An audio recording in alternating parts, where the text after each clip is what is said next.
As I stood putting gas in my Jaguar, the cold, damp January wind chilled me and seemed to dampen my spirits even more. I hoped the attendant inside would not run a telephone check on my gold card. If he did, they probably would turn me down. Then where would I be? "This is ridiculous," I murmured. "Only in America could you drive a Jaguar and not have the money to put gas in it." I wondered where the arrogant young man from a few years ago was. There I stood in the cold, a man in my 20s, knowing I was in the process of losing virtually everything I owned. It had not always been that way. After college, I hit a couple of minor bumps in my career, but I found a niche in foreclosure bargain real estate.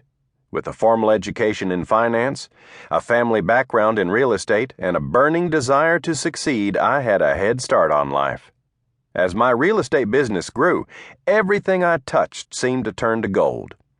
I began to collect rental properties, as well as buy and sell bargain properties. I was very good at it and made money quickly. By age 26, I had a rental real estate portfolio worth more than $4 million.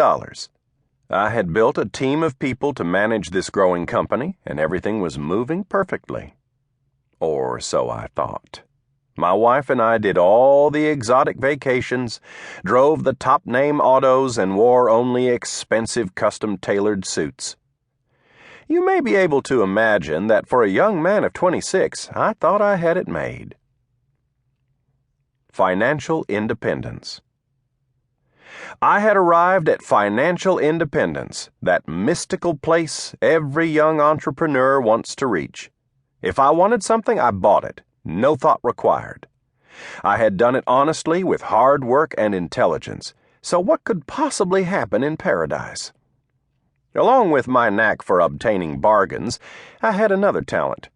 I had an unusual ability to finance everything. If one of my business lines of credit ran low, I would put on my custom suit, get in my Jaguar, and head for the bank. I would make sure to park in front of the manager's window for a big impression.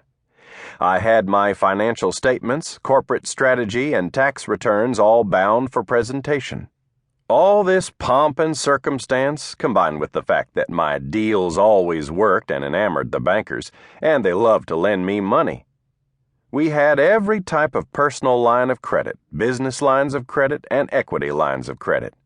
And let's not forget those wonderful gold and platinum cards. If a banker would dare to indicate I might have too much debt, I would hunt another source.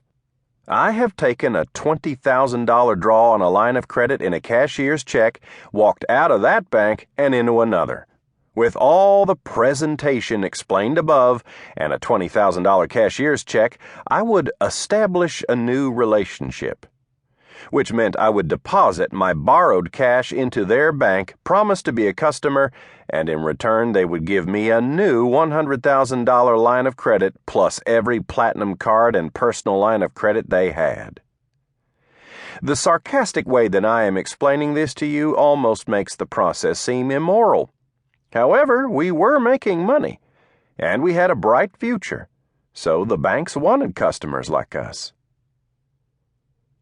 All good things come to an end. Then it happened. Our largest lender was sold to a larger bank. Neither pomp and circumstance nor my name meant anything to the new upper management. Also, the 1986 Tax Act began to have its negative impact on real estate, so all the banks began to get worried. Upper management decided to trim back on real estate lending. Most of our borrowing was in short-term notes because we resold most of our property for profit. Because we had open lines of credit and short-term notes, the banks had the right to call, or demand that we pay, most of our debt within 90 days. And that is just what they did. The new management called all my notes. I had 90 days to find $1.2 million. I paid virtually all of it, but doing so destroyed my business. That action started a chain reaction that ended in my losing everything but my home and the clothes on my back. I remember the strain on my marriage. I remember the morning standing in the shower with the water scalding my face and crying like a baby. I remember the sheriff serving the lawsuit papers for default on notes.